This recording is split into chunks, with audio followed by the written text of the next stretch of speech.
Halo anak-anakku semua, Laskar Fisika, pejuang fisika, pejuang TKA. Jumpa lagi dengan channel ADB Fisika. Siapa di sini yang masih ingat channel ini? Atau siapa yang baru kenal? Perkenalkan, saya Pak ADB.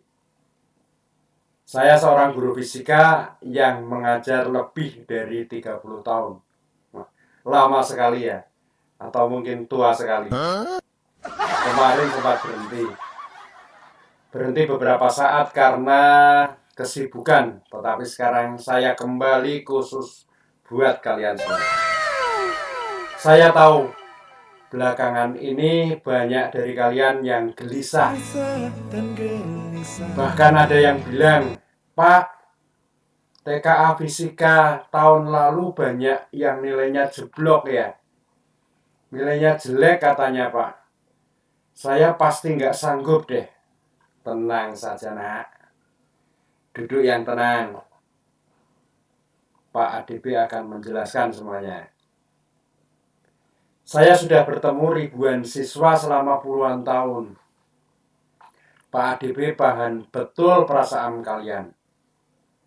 Melihat banyak teman lain yang nilainya kurang bagus, mendengar cerita soalnya susah, pasti timbul rasa takut.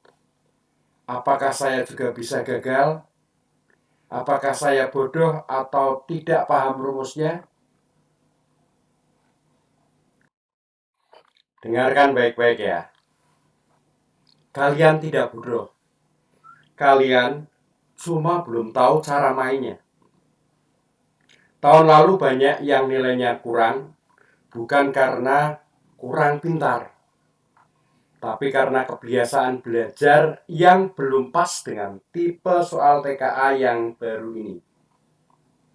Saya sudah lihat polanya, dan saya akan ajarkan kepada kalian cara yang benar.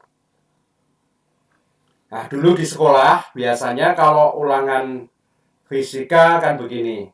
Materinya diajarkan, rumusnya sudah diajarkan, kemudian pas ulangan kalian tinggal masukkan rumus, pakai rumus yang ini, kemudian dimasukkan angkanya.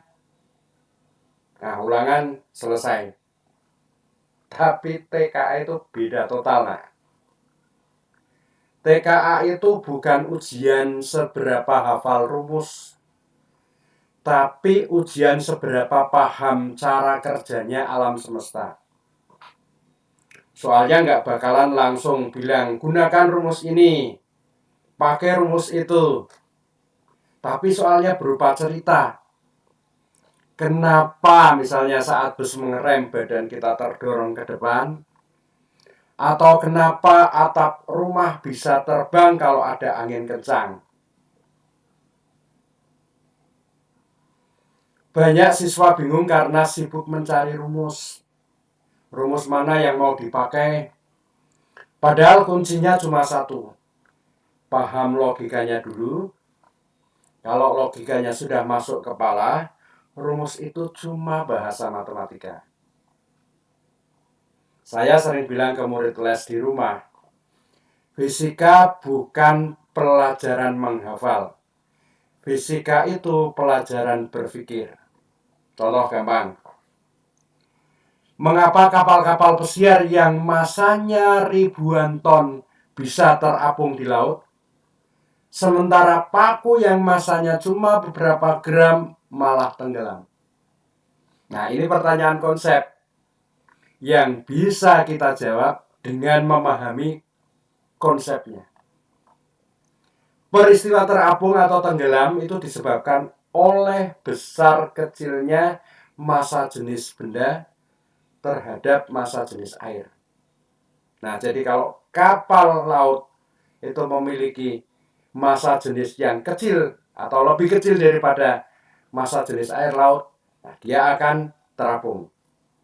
Nah, kenapa kapal laut yang massanya besar memiliki massa jenis kecil? Nah, bisa saja karena massa jenis kan massa persatuan volume. Kalau volumenya dibikin besar, maka massa jenisnya akan kecil. Nah, kalian kan tentu tahu, kapal itu kan ada rongganya besar sekali itu. Nah, itu akan memperbesar volume sehingga massa jenisnya kecil. Nah, contohnya seperti itu. Pak ADB ada di sini untuk menemani kalian. Menemani untuk mempersiapkan sampai ujian bulan Oktober November saat TKA dilangsungkan. Nanti kita akan bedah soal tahun lalu, cari polanya, latihan logika bareng-bareng. Percayalah pada diri kalian sendiri. Kalau saya yang sudah tua ini masih semangat berbagi ilmu, pasti kalian yang masih muda jauh lebih hebat dan cepat paham. Kalau ada materi yang bikin pusing, tulis saja di kolom komentar. Nanti Pak ADB buatkan pembahasannya. Jangan lupa nantikan video selanjutnya. Semangat ya anak-anakku, kita pasti bisa.